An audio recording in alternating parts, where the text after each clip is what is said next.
જે તમને આજે અવગણે છે એ જ એક દિવસ તમારી કદર કરશે. બસ આ 3 વાતો સમજજો. તમને ભાવ કેમ નથી મળતો? ક્યારેય વિચાર્યું છે?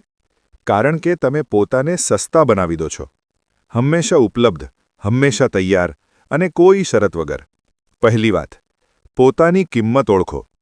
જે વ્યક્તિને પોતાની કિંમત ખબર નથી, દુનિયા પણ તેને સસ્તો જ માને છે. થોડું શાંત થઈ જાઓ. દરેક જગ્યાએ પોતાની હાજરી બતાવવી બંધ કરો. અંતર રાખવાની શક્તિ. બીજી વાત, થોડું અંતર રાખતા શીખો. દરેક માટે હંમેશા ઉપલબ્ધ રહેવું તમારી વેલ્યુ ઘટાડે છે. જ્યારે તમે દૂર જાઓ છો, ત્યારે લોકોને તમારી કિંમત સમજાય છે. ત્રીજી વાત, પોતાને સુધારો. ત્રીજી અને સૌથી મહત્વપૂર્ણ વાત, પોતાને એટલા સારા બનાવો કે લોકો માટે તમને અવગણવું મુશ્કેલ બની જાય.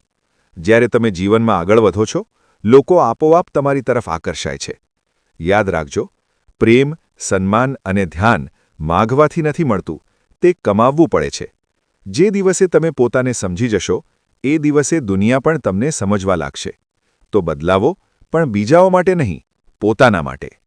સૌથી મહત્વપૂર્ણ વાત, પોતાને એટલા સારા બનાવો કે લોકો માટે તમને અવગણવું મુશ્કેલ બની જાય. મિત્રો, કૃષ્ણની નીતિમાં સામ, દામ, દંડ અને ભેદ હોય છે.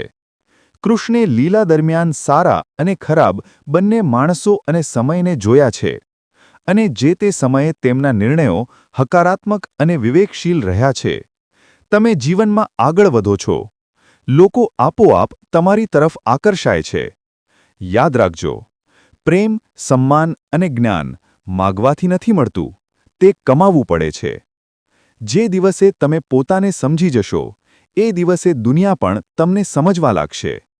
તો બદલાવ લાવો, પણ બીજાઓ માટે નહીં, પોતાના માટે. જે તમને ઇગ્નોર કરે છે, એ પણ રિસ્પેક્ટ કરશે. આજે ઇગ્નોર, કાલે રિસ્પેક્ટમાં. કૃષ્ણના નિયમને અનુસરો. માન, મર્તબો અને ઇજ્જત ત્રણેય વધશે. જય શ્રી કૃષ્ણ. આવા જ જ્ઞાનવર્ધક વિડિયો જોવા હોય તો આ ચેનલને લાઇક, સબસ્ક્રાઇબ અને શેર કરવા વિનંતી. જય શ્રી કૃષ્ણ.